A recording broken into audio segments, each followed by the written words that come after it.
Hi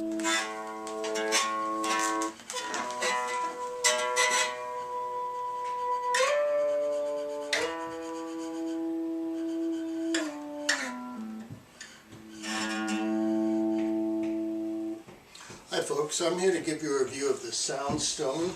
There's the packaging, which is nicely designed by the way, and here's the actual Soundstone. This is like the EBow. It's a sustainer that allows you to play a guitar string for almost as long as you want to with a sound like a cello or a violin being bowed. Differences from the EBow are that A, it's small as you can see compared to the EBow, and B, it's considerably cheaper. I looked at eBay, and right now EBows are like $130, $160 in that range. These are $40 or $50. So big difference in price.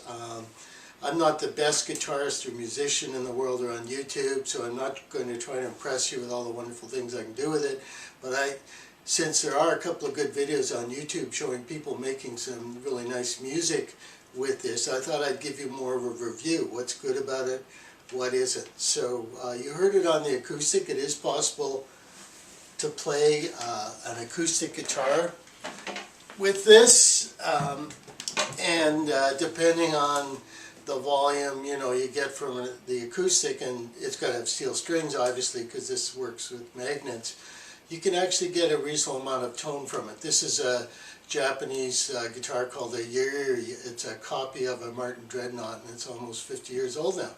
So I'm also going to show you shortly a quick demo of using my Fender and a bunch of looping pedals and so on with the EBow.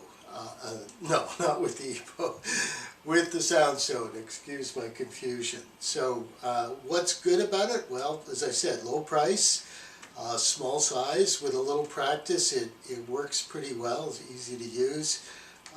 So kudos. This is actually developed by a couple of brothers down in Texas, a very small family firm, and I think they've done an excellent job with it. What I found in terms of issues is the 9-volt battery is easy to get in. You just snap the little pad onto the contacts there, but it's difficult to position it so that you can get the lid back on easily. So if you notice, the end of it is shoved under. There's a little rim in the box there, and there's some space here at this side. So what you have to do is slide the lid on top, and then you can see I'm having a little bit of trouble. You have to hold this little plastic tab in and click it, and it's not easy to do if you don't have the battery positioned exactly right. So I'm going to leave it like that.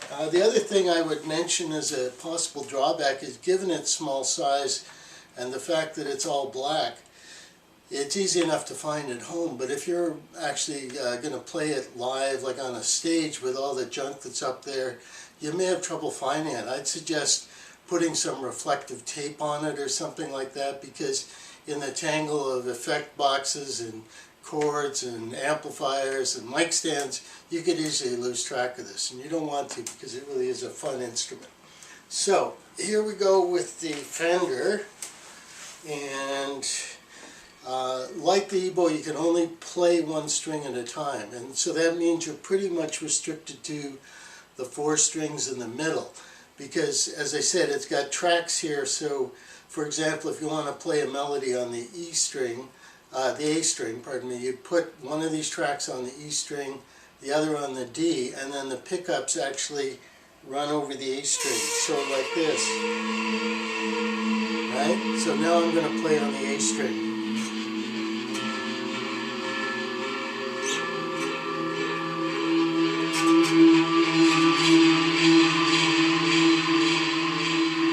And you can switch strings with a little bit of practice. So now here's something on the D string.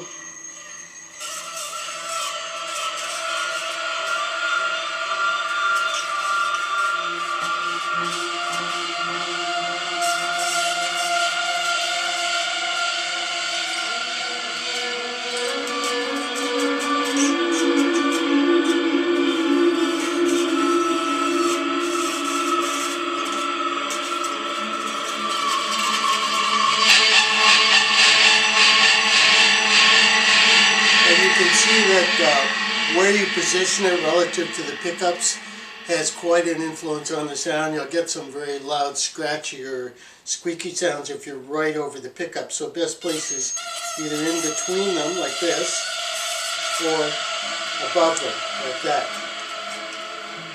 So overall, I'd give this an 8 out of 10.